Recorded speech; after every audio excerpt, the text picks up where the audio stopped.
Welcome to the Great Security Debate. This show has experts taking sides to help broaden understanding of a topic. Therefore, it's safe to say that the views expressed are not necessarily those of the people we work with or for. Heck, they may not even represent our own views, as we take a position for the sake of the debate. Our website is greatsecurity.debate.net, and you can contact us via email at feedback@greatsecurity.debate.net or on Twitter @securitydebate. Now, let's join the debate, already in progress. Hi everybody, welcome to the Great Security Debate. We're trying something a little different. We're going to try a live stream today, and if you have the URL, or if you found or been given the URL, congratulations. We really want to know what you think of this. I'm Dan Ayala. And Erik Willie. And the muted Brian Schneebly.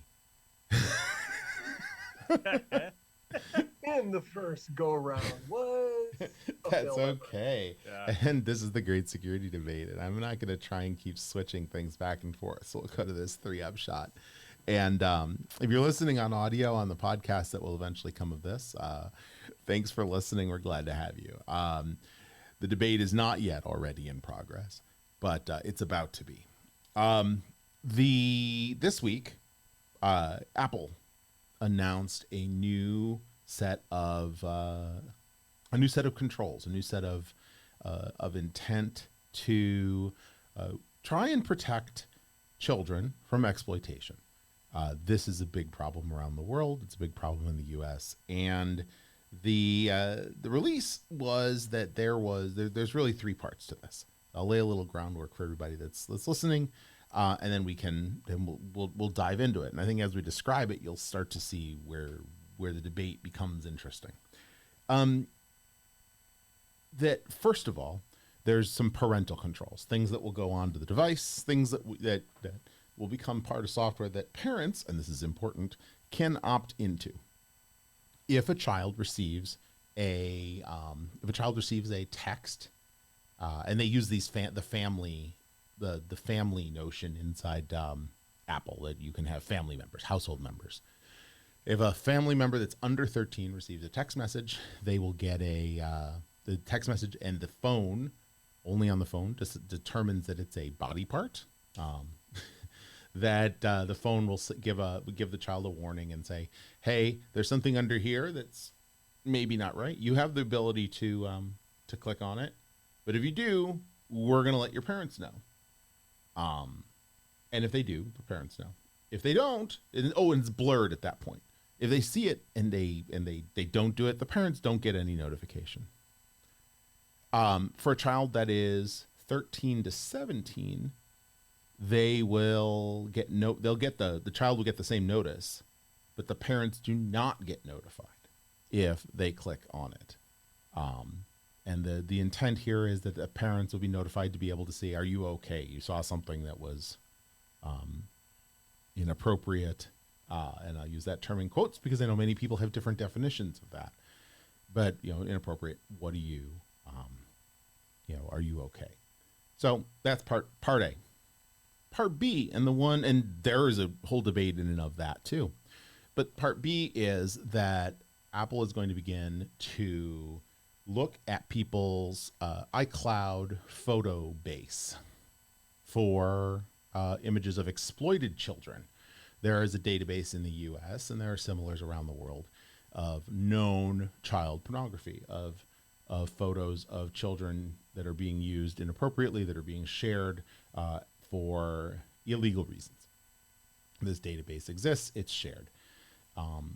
AI and detection inside of, or machine learning, it's not AI, machine learning of photos has come a long way, and we can do a lot of things. I know in my iPhoto library, I can say, show me pictures of passports, and it will find, the last picture I took of my passport. No, I didn't take a picture of my passport. But actually, if you travel, you should always have a picture of your passport, just in case yours gets stolen. But so you get this, and it's come a long way. But now it's doing matching. They're doing hash matching against everything that's in your iCloud library against this database. And that's part B. Now, part C is similar functionality, but it's actually happening on your device. It's happening in your mobile phone proactively with all of the photos and messages that are in it. And where this starts to become a little interesting is, if you recall, there was a campaign at CES a couple of years ago, and it's one that many of us use as a tout for why we thought that Apple was going down a very positive privacy path, which was, what happens on your phone stays on your phone. Now, the methodology that they're using does not send your photos off to Apple for inspection. It does all happen on the device. It is using, if it finds something that it thinks is illegal, it will make a note of it on your phone, and it creates a piece of token that Apple even can't open until there are some number of cases. Basically, you have to cross an unknown threshold in order to be considered worthy of looking at. And they couldn't even unencrypt the photos, unless there was the right number of them. It's a really intricate system. And I've heard the phrase used, if you're going to violate privacy, it's being done in the best possible way. So these three things together are all being done under the topic of preventing child exploitation. And I'll want to start this out with my own disclaimer, and I'll let Brian and Erik do what they do as they see fit. But this is an unacceptable behavior. What people do to children, it's absolutely unacceptable. I have a very close family member who prosecutes these crimes, who is this is what she does every day, and I am so proud of her and the work that she does. But that said, this is this is raising the eyebrows of a heck of a lot of people, from the EFF to security researchers to privacy researchers, and that's why we thought we wanted to talk about it today.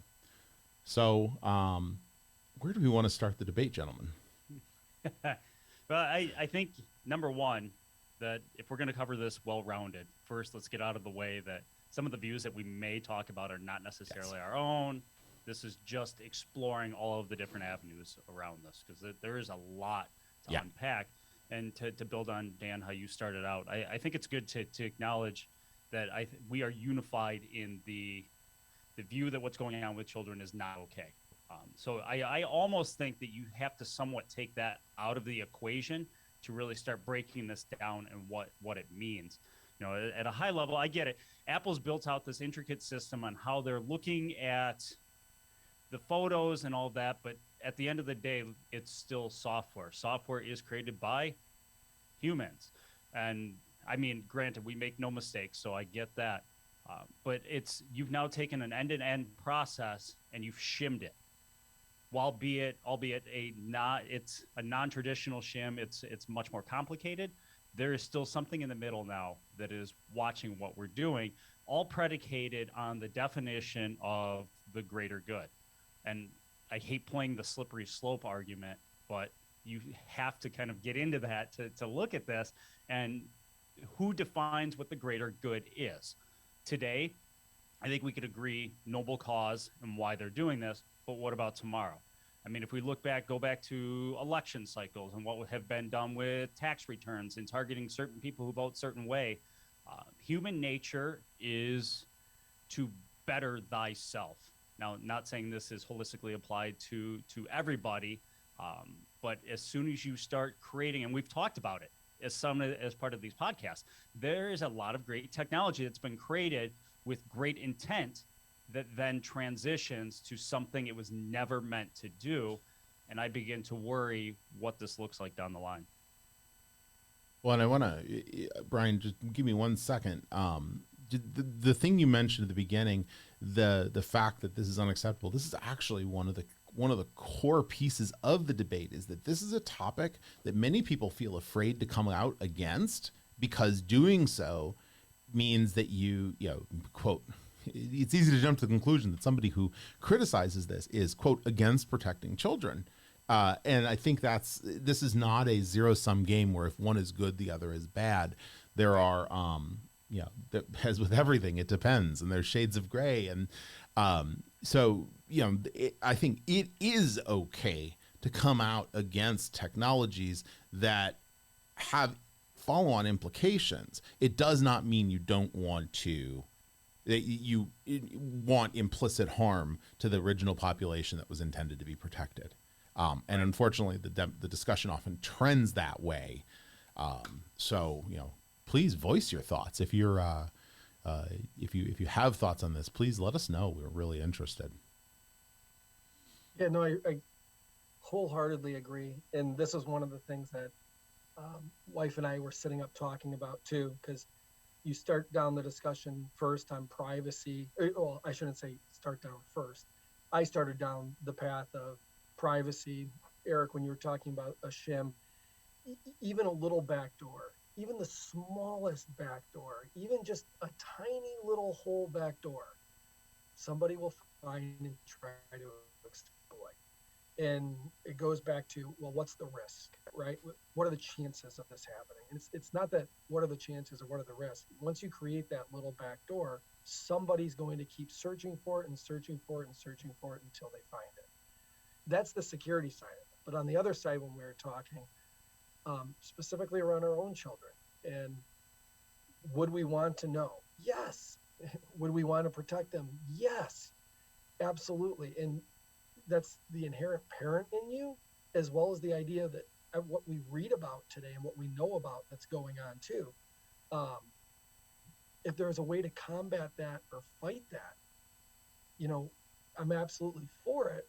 But, and this is the it depends part, what is the risk or the ramifications once you begin to go down that path, right? Mm-hmm. And I think that's the part that, like you said, there are a lot of people that are probably going to be very careful about coming out against it because it looks like they're not in support for the idea of combating and fighting child pornography and exploitation of children. But on the flip side, from a security side, I think there's great ramification and great risk. Absolutely. Well, it's, and I know the three of us have praised Apple in the past for their focus on they won't turn over phones, the responses to subpoenas and stuff like that. They wouldn't do reversible encryption. They've done a lot of great things. But we have a legal system for a reason to protect citizens from an overbearing government, right? Now, that in itself, we can go, that's a whole different podcast. So not going to take in that direction, but the whole idea of search and seizure and everything, that there has to be legal basis for it. You have subpoenas to get data. So Apple's kind of taken that approach in the past on going the traditional legal path. Those are the protections afforded for us. But now we've just created a nuance for this. So we've now just created kind of a carve out in the law that, a subpoena is needed to gather this data, except when it meets the threshold of number of images that Apple has defined. Right. Well, wait. A private company, or not a private, but a public company now is defining in law when there's a nuance to when somebody can be searched. I'm not okay with that. Oh, in de facto law. And the other part is that the database is not, the source database of hashes is not reviewable. Obviously, no one wants to look at the imagery, but but we don't know if other material has been slipped in there. And another interesting thing came up last night. In part of the response, Apple came out with a statement that, and I'll put a link in the show notes, was that this would only be released in countries. It's only going to start in the U.S., but it'll only be released in countries where it applies with law. And I can think of certain countries around the world that are probably writing law right now to mandate its inclusion in for things beyond just the child exploitation part, and to the point about that there are any type of backdoor, any type of hole becomes can become an exploit to something later. Pardon the expression, pardon the pun. It's not actually a pun, but it can be exploited later. I'll bring you to to this piece. going back into the physical realm, TSA created these master keys for our luggage locks, and someone took a picture of somebody's keys on a key ring, and within days there were physical maps and keys out there that people could make to break into all of your luggage at the airport. And break in they did. It was just building the technology means that it's possible to be exploited. And it has been in physical realm. And this is the same discussion as to why people want to put backdoors into encryption. It's the same topic idea that people are trying to use to get the hole into encryption to protect the children. And that's important. But putting the hole in the encryption can open up the doors to a whole lot of other things. Right.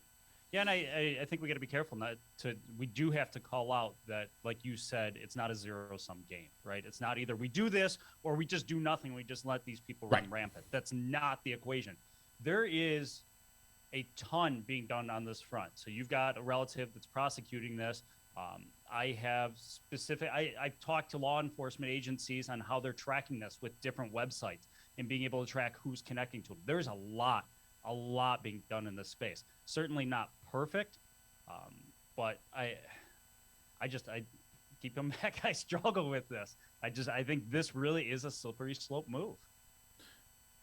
Yeah. Well, let's take this so that we make sure we cover all of the parts of it. Let's start with the on-device opt-in alert for children, for the children themselves. And keep in mind, this has nothing to do with the database of photos of exploited children. This has everything to do with sexting. This has everything to do with friends sending friends inappropriate pictures, people being groomed, and sending out pictures. So the idea is here. It's opt-in. It happens on device. It's at your request. It's at the parent's request to do so. The child is monitored and the parent is notified. Thoughts? I think the key is what you started off with, opt-in. The fact that it's opt-in allows me as a parent to choose the privacy settings that I want for my children. That I have no issues with. Privacy should be an opt-in model, not a default to you're opted in. I get to choose. Yeah, I would agree with the opt-in. The other part to that too is from a parental side, and this goes back to consumer. You're purchasing something, you own it, you're paying for a service. They're going to add something onto that which could impede on your privacy. I think it should be an opt-in, right? And this goes back to when you read terms of service and they end up making them, 5,000 pages. If you don't have the time to read all of it, then maybe you shouldn't buy it. But on the flip side, I think the opt-in model, I would absolutely agree with. The discussion I was having last night on this, I took the counterpoint. I'm sorry, I debated outside of the debate, but the counterpoint on this is similar, and I'll use the U.S. and we have taken a very nanny culture over children in the U.S. Very prohibitionist. Very some of this comes back to our Protestant roots as a country.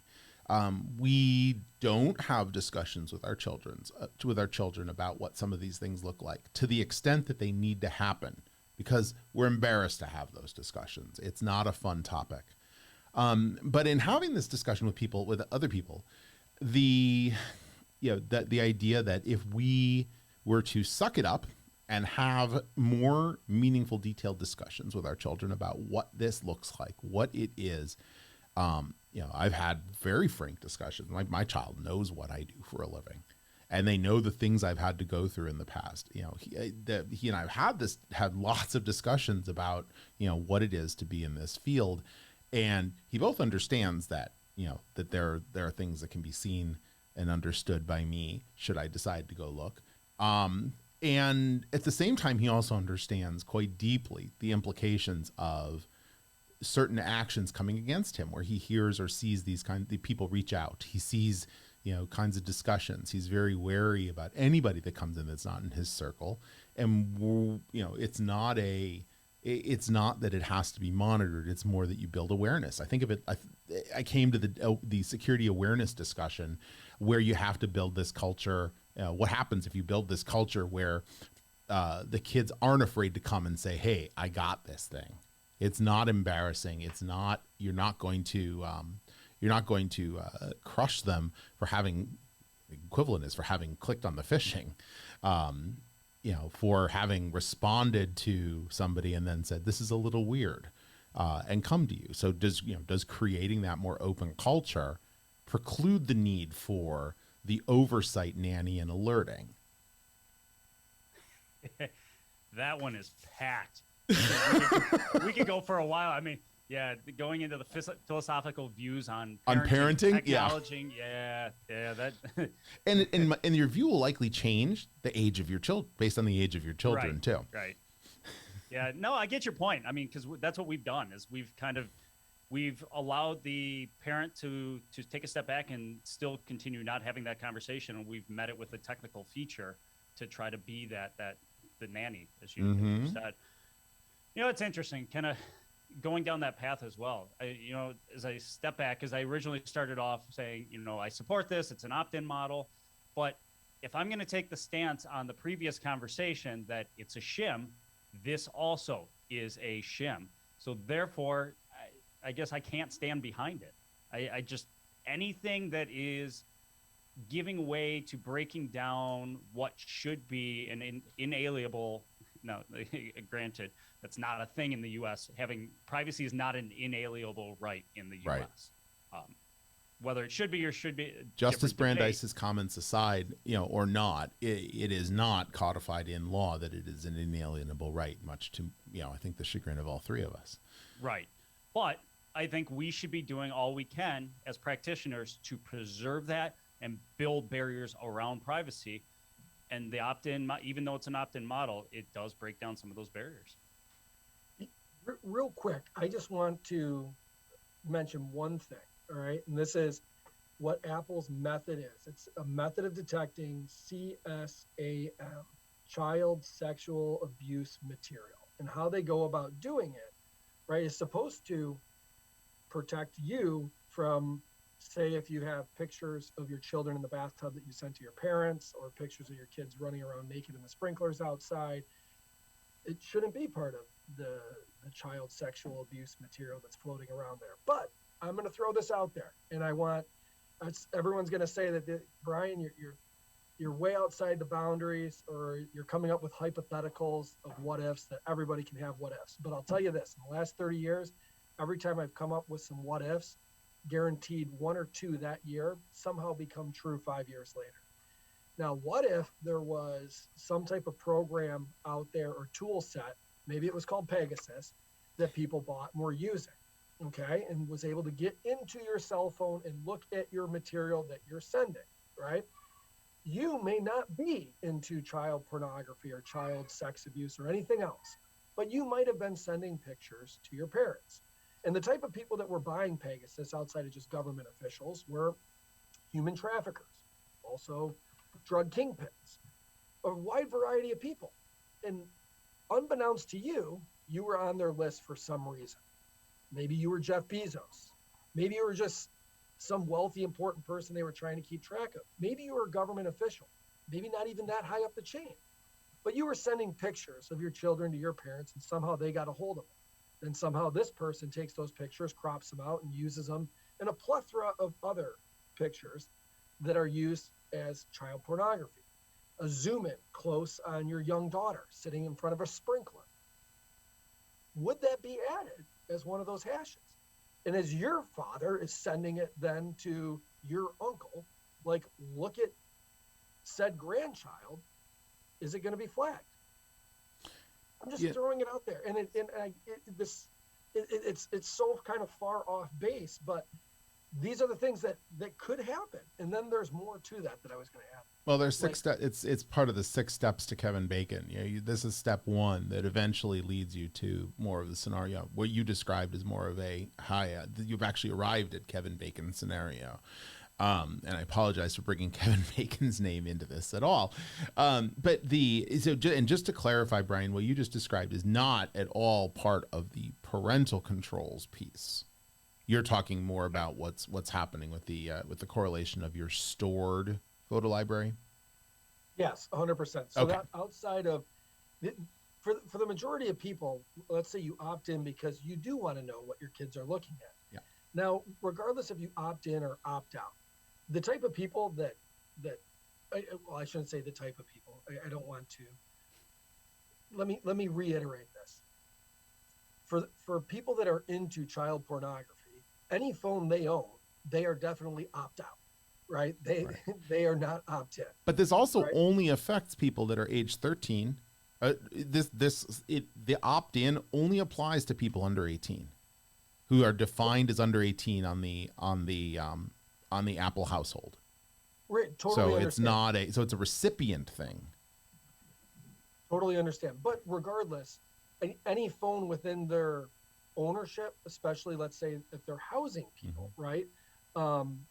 Anything they have, they wouldn't want to be part of this anyways. But I'm talking about further down the road. So now you have this technology, right, that's able to go in and look and decrypt, right, and match things together. Well, it's analyzing on your device in the same way it looks for people's faces today on device, in the same way it looks for flowers. I can type a search for flowers, and it brings up all the things with flowers. Instead, you would insert, it basically says, "Show me genitalia," in iMessages, and then alerts on it. And I'm just putting out the what if, right? What if 2 years down the road, 3 years down the road, suddenly you're being tapped on the shoulder because of a picture that you took that somehow made it into somebody's collection? Oh yeah.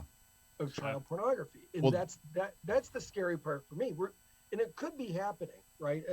And I just don't know about it. And maybe I do want to know about it. Tell me that I'm wrong. Maybe Brian, you do want to know that, but I don't want to be under the microscope and told that now I did something wrong. And that it's looking at it from this other view outside of even just privacy, of just overall concern of how do I defend myself, and was this okay for me to take a picture of my daughter outside in the sprinkler? And everyone else that I've talked to said, well, absolutely, you shouldn't be worried about that. A picture in the bathtub, you shouldn't be worried about that. But 2 years, 3 years down the road, what if? Now it's a very interesting thought, and we know that those that are in this space do take imagery off the internet and use it. I've been unfortunately part of some things where you see that things that are posted, they're scraped, they're taken down, they're used, which is why parents are often advised not to post pictures of their children at all to the internet or social media, because they do sometimes take that path. So again, some of this is preventive on the parent end too, to help minimize the impact of that, and the exposure of their children to things like social media learning engines and other things that can start to exploit them in other ways. So it's actually a really good bridge from A to B to C. So the parent side, there's food for thought on whether or not you would opt into it, and whether or not it's an appropriate use of technology at the end point. But then the next piece of it is the iCloud photo library. Your cloud. Real quick Yeah, to yeah. close that out, though. If I don't opt in, is it still doing it and just not alerting me? That's an open question. Well, I guess, yeah, that's an open question I don't have an answer to. And it's one I posed out on Twitter the day this came out, and I haven't yet seen any answers. And it's an open one. And if I figure it out, I will, if you follow That's me. what it says. Apple's taking this to another level. And then the question becomes, but who's watching them? Yeah, exactly. If you if you come and follow me on Twitter and I find the answer, I will post it there for sure. The next piece is the photo library, and there's the reason I talk about these is two different things: is the photo library and your iCloud photo library and the things on your device, because they're two very different discussions. Every photo service from Flickr to Microsoft Photos to Google Photos is taking stored photos and matching them against the central database for photos of exploited children. They're doing it. They're publicly. They've been doing it for a long time. You've uploaded your data to a service. You've uploaded a photo, and it's there and it's happening. I've heard very little concern over this because you've explicitly put your photos into a service like Flickr or into Shutterfly or things like that. I've decided to put it in there. I've made that conscious effort. Where this becomes a little more interesting is iCloud Photos is tightly integrated into your phone. And for a long time, they've been wondering why end-to-end encryption hasn't applied to data stored in iCloud, to any of your data stored in iCloud. It's not end-to-end encrypted. And I think now we understand a little more why. So I think it's, for me, the first part of this is we now have I feel like we have a better understanding as to why certain things weren't fully encrypted. But I am also a little, I'm a little concerned at some of the apparent disingenuity, not being genuine, disingenuousness, that's it, of some of the marketing of late around the level of privacy that is, to be expected when using this company's products and this company's services. And now I think that is where most people are getting wrangled on this piece, is that this is a turn. Many people didn't understand that iCloud wasn't end-to-end encrypted. And so it's a topic of its own rather than, what they're doing on device. So thoughts on iCloud Photo Library, especially, hundreds of thousands of photos that may already be there. Well, Eric, I'll let you run with this. I was going to say one thing is, you guys are security practitioners, and although I work in security, I sell product as a security vendor. And right now there's this new conversation around mobile threat detection and mobile management. And I'm like, as you guys were sitting here talking, I'm like, well, maybe I, as a vendor, do want this little backdoor, because this means more product to sell and more features to add and more. I in the back of my head, and I'm not saying this, so remember, I'm not always sharing my opinion when I say this, but I could see a lot of vendors sitting back like, oh, this is great. We'll be able to sell this product and I'll create 5 add-ons in the next year, right? Well, and yeah. all it means is businesses are going to spend more money, and it's not because they don't care about the idea of protecting children and everything else. Once you create even a microscopic backdoor, every threat actor is going to go after that. I mean, you look at, when we talk about phishing and all the other types of attacks, if you can come through a mobile attacked phishing, right? It's a very strong way in. Anyways, Eric, I'll throw it back to you. I was trying to sell more product there. Well, every security product since the beginning of time has relied on shims in the stack, and those are just breaking into the security, breaking into the model as well. So it's not a new concept, and it's one that's been well exploited. Again, it's going to be the word of the week. Well exploited for decades now in this field. Yeah. So going back, I did not know that iCloud was not end to end. So light bulb just went off there. And I don't think a lot of people did. Right. It is worth saying nobody should ever have to apologize for bringing Kevin Bacon into a discussion. Just throwing that out. Oh, I thought that was just bacon. Oh, bacon. Fair enough. Forget the Kevin. The bacon part is where we're at. The end to end. I mean, in this day and age, I feel like if you look at the service that we're recording this on right now, right, they got fried because of not being truly end to end. Now, granted, part of it was because they claimed to be, and then it was found that, all right, well, that's not truly end to end. But everybody came out with pitchforks and torches because they were not end to end, and everything should be end to end now. Well, why is Apple not being held to the same standard? Now, I get it where you're going, that now you see maybe this is why part of the upfront decision in getting there. This is such an interesting debate because I keep going back in the back of my mind. I feel like we've essentially just deputized Apple Well, let's turn it. Let's turn it though 90 degrees and say this is a private company. I mean, they're publicly owned, but they're not they're not a government entity. They're a private company. They have a product and a service, and they can write their terms and conditions the way that they would want to. And there's no law that prevents them from doing this. Right. And and if you don't like like it, you can go to a different service. So there's, you know, the flip side of this is this is much more in the US specifically, and I think it's a personal ethics and privacy debate, because it certainly isn't a legal one. There's no legal basis that says you can't do this. I just go back and look at the engineering technology over the last 2 years, 3 years.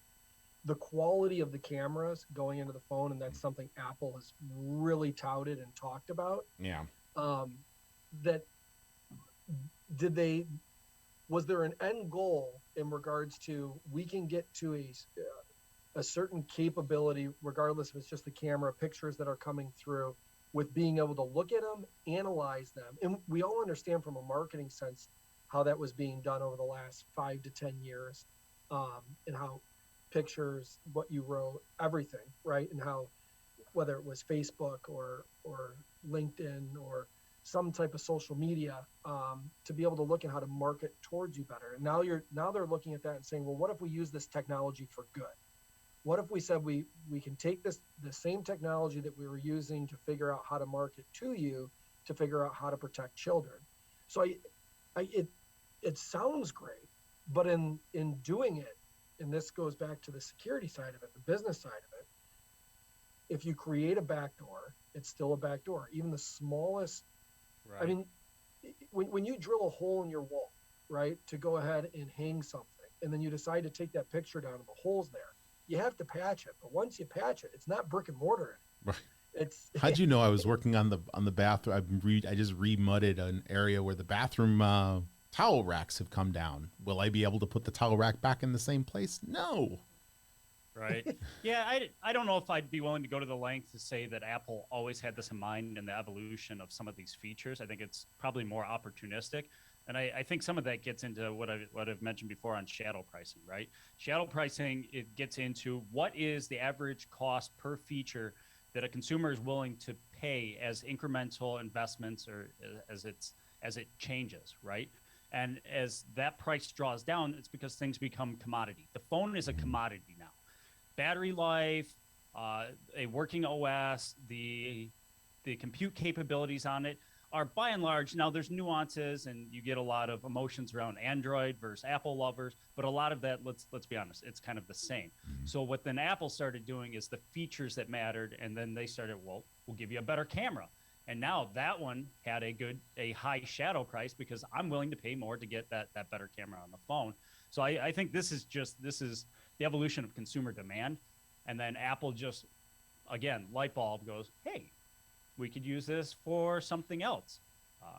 But again, I just, should they? Well, I think there's also public pressure. There's also, as you get big enough as a service, you become very much in view, and people realize that, you know, X percent, and I'll just throw out 2/3. I know it's not the right number, but 2/3 of all photos in the U.S. are taken on an iPhone, and they then get synced to iCloud.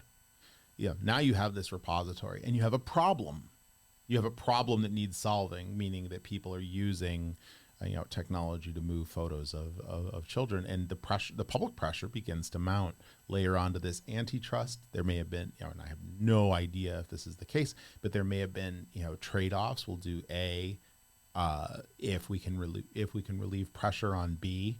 There's just a lot of scrutiny heading their way, and these are opportunities to help relieve scrutiny and attempt to solve a problem.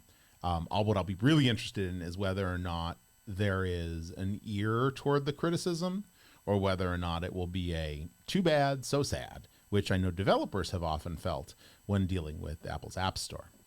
Yeah, I begin to wonder if this was a different device we were talking about in the same context, would there be less people behind it? If Canon came out and said, on our DSLR cameras, now we're going to put a cell chip on it, and we're going to scan images as you're taking them, would people go, oh, wait, what, why, what? Yeah. You've just now moved into a new market space. I feel like there'd be kind of a visceral response to that, and I'm going to play the slippery slope here.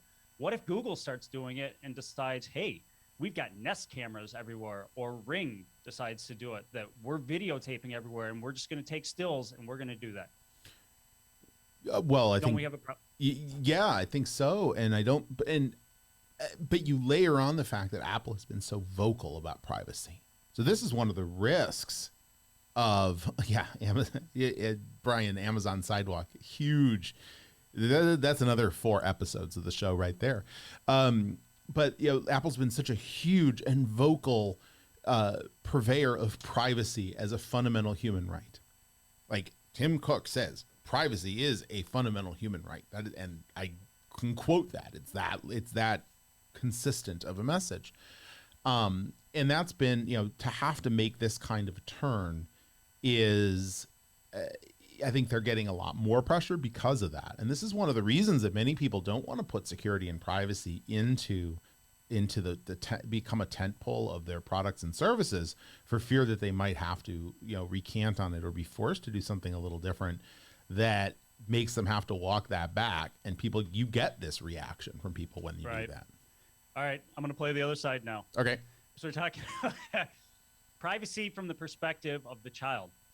Who's watching out for the privacy of the child? I love it. It's a great topic.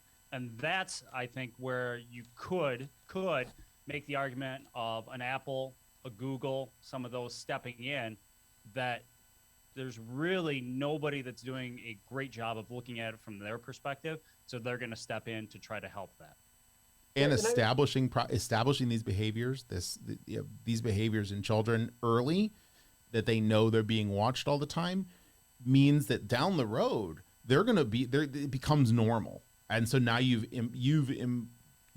baked in surveillance as a standard for these kids early on. Go ahead, Brian. Yeah, no, what I was going to say too, this is taking it to the law enforcement side, and you look at the technologies that they've tried to build together, even when they were originally creating databases so that they could search for profiles of whether it's victims or whether it's criminals, and to be able to share that information quickly and readily across the FBI, across state police, et cetera. It was to help try to solve crimes faster and share information more readily. And you get to where we're at today when we talk about the CSAM images, if you were to create a database and find a way to query it and search it, right, as fast as you can, and create the best systems you can, and try to, and think about the government. It's each state, with different police organizations, right? And then you have all the way up to the federal level to get everybody on the same page. I mean, I'm not saying anything against my own government, but I've never seen a 1-year project in the government take 1 year. It's typically 2.5 years and runs 100 to 200% over budget. And that's just outside looking in. So if you really wanted to find a good way to go about this, you look at some of the organizations out in California, the speed at which they can operate, the technologists that they have, and say, hey, Apple, I know what your stance has been on privacy. I know what your stance has been here, and you fought back really, really hard. Would you be able to work with our police department, with our federal agencies in such a way that we're not totally invading that privacy, but help us to solve crimes in the name of children? Can you do that? And it's almost like this appeal, right? Because I don't believe that at the end of the day, Apple just suddenly came up with this idea on their own. And it's something that's been talked about, quite a bit. I'm putting it out there as, are they doing the right thing to help government agencies combat a crime that's actually grown during the COVID age? Yeah. Like 300+%, right? And I mean, I don't know if those numbers are accurate. I'll pull it up here and share it with you, Dan, so you can put it in the notes. But it would be crazy to think that now these, if you want to call them criminals, these people have found a new way or new business out there to exploit children better and faster. Mm-hmm. It's kind of sick. And if the government reaches out to one of the fastest working companies from a technology standpoint, that being Apple, and I'm propping Apple up there for a second, um, who's had a great stance on privacy and said if there's one company that we think could do it right, maybe that's Apple. But again, a backdoor is a backdoor. Yeah, it is. And I mean, I've had similar discussions with prosecutor friends about, things like forcing pins or decrypting pins of known criminals, things like that, in which there were, similar desires, not for the wrong reasons, but for absolutely the right reasons. Someone has, someone's committed a crime. We need to be able to see the evidence. We have a warrant, and it's not technologically possible to break into it, apparently, until you use third parties who have figured it out, but not yet told Apple. But they didn't build the technology in to give themselves a backdoor, and therefore they couldn't help. And prosecutors and law enforcement were hamstrung as a result of it. And it did hamper cases, and it did prevent people from being fully prosecuted for the things they actually legitimately had done. And this falls into the same boat and could identify things faster and give more evidence to support people, being put away and fully prosecuted or identified that we don't even know yet are doing this, but are doing it clandestinely behind technology. So there's pros and cons on both sides, and this is truly the perfect manifestation of privacy and security, impeding each other. But I want to move on. I want to make sure we move on to off the iCloud photo part, the iCloud stored part, and into the work that's happening on the device itself. Not part of iCloud, not part of anything that you're sending up, but rather on device detection using the same kind of ML, machine learning, that identifies a picture of a flower or a picture of a license plate, and detects and does, well, it's doing these hash matchings. And let me put up for those on the live stream, this is the way that this technology works, and it is an ingenious set of technology, in which a database of known images, of known CSAM images, is actually loaded down to everybody's phone. The list of hashes will go to everybody's telephone, and then images are on your phone are hashed against it, and the hashes are matched. For hash, people who don't know what hash is a mathematical calculation that confirms of a file. So you take this numerical representation of a file and you compare it against the numerical representation of a known photo of a child being exploited. You make the match, and there's some fuzzy matching because we know people crop images, people shift images, people they take them out of context, they blur parts of it. So it's not a perfect science because very rarely do people use the exact image. And if they match, then this thing called a safety voucher is created. And the safety voucher is a very small, it's a note in your phone that stays in your phone and says, hey, we saw something. Boop, makes a note. The safety voucher is built so that only after a certain number of safety vouchers have amassed, they're cryptographically built so that you can't unencrypt one until you have met a certain number. If there's 100 and the minimum is 10 and you have 10, you can unencrypt it. But if the minimum is 10 and you only have 3, the math won't work to actually unencrypt it. So you have to have crossed a threshold in order for it to be able to be opened. At that point, they're sent to Apple. Actually,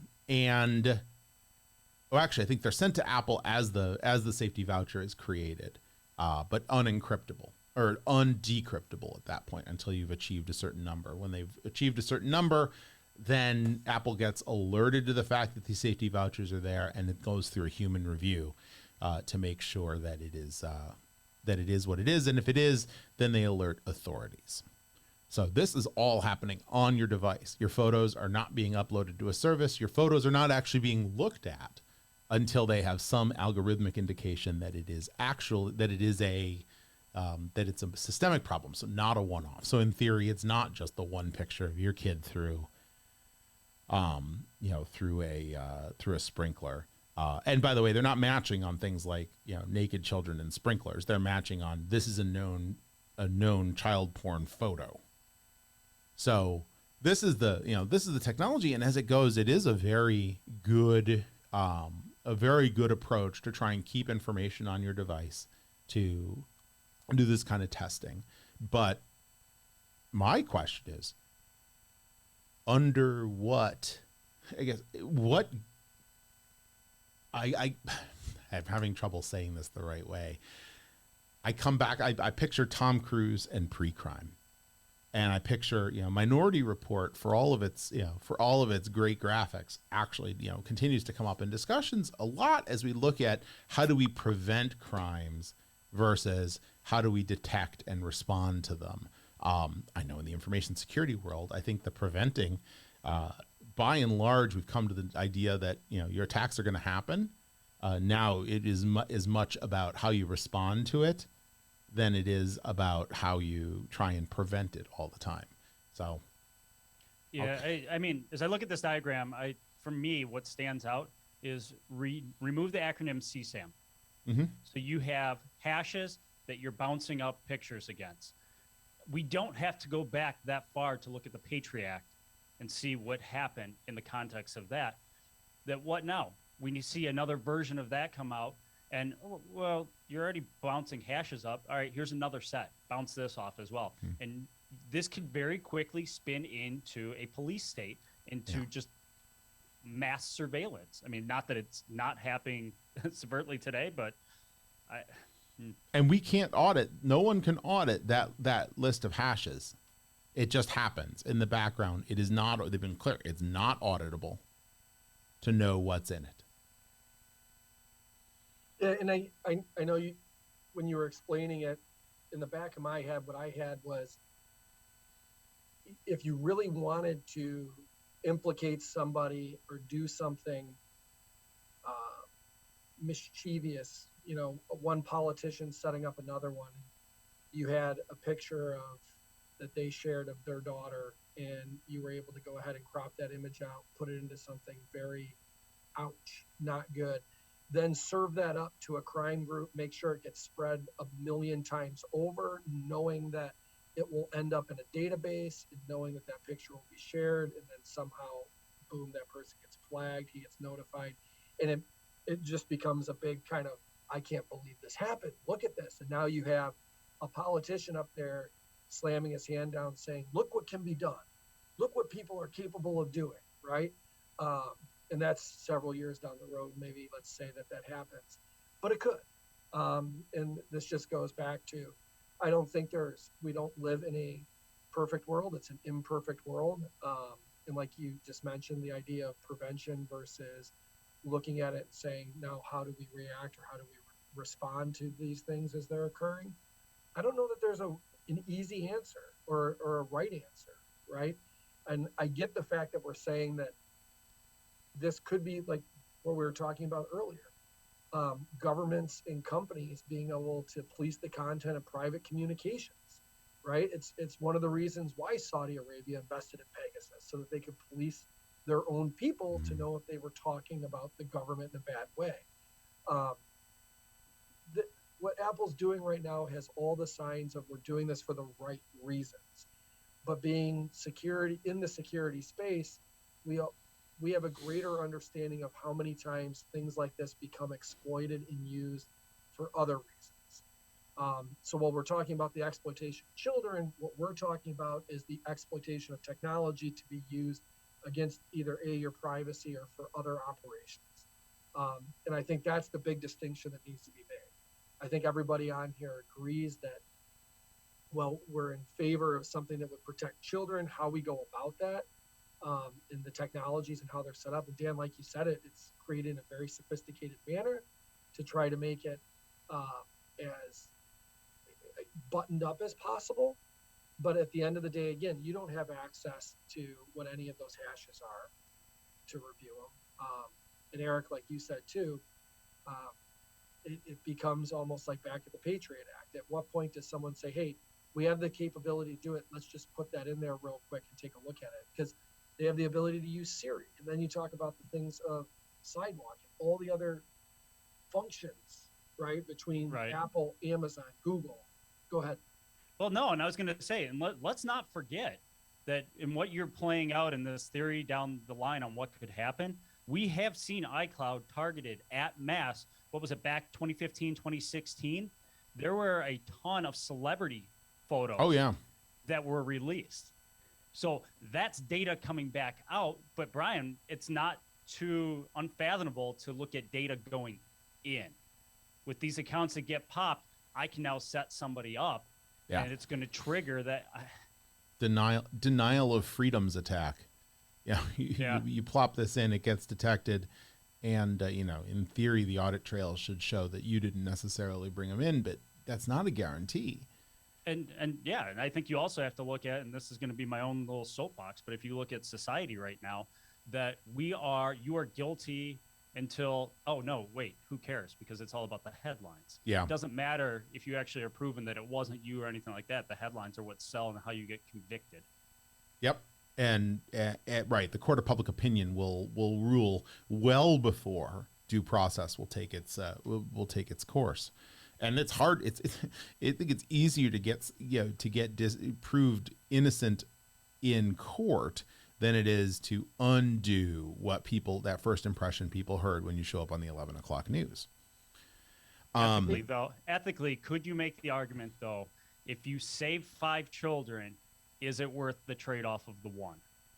Now, I don't know how you come up with the ratio and stuff, but I could definitely see somebody running those numbers in their mind that this becomes a trade-off for the greater good. Does the end justify the means? Right. And my father would have that. We'd have that discussion a lot of those philosophical discussions. And there is no right answer. There's no perfect answer. But the other thing I want to bring up, and is it didn't take long for us to get to the hour. But the idea of we're security practitioners. We see this every day. We see the best and worst of humanity. And does that put us in a position as we assess this to be overly cynical about this?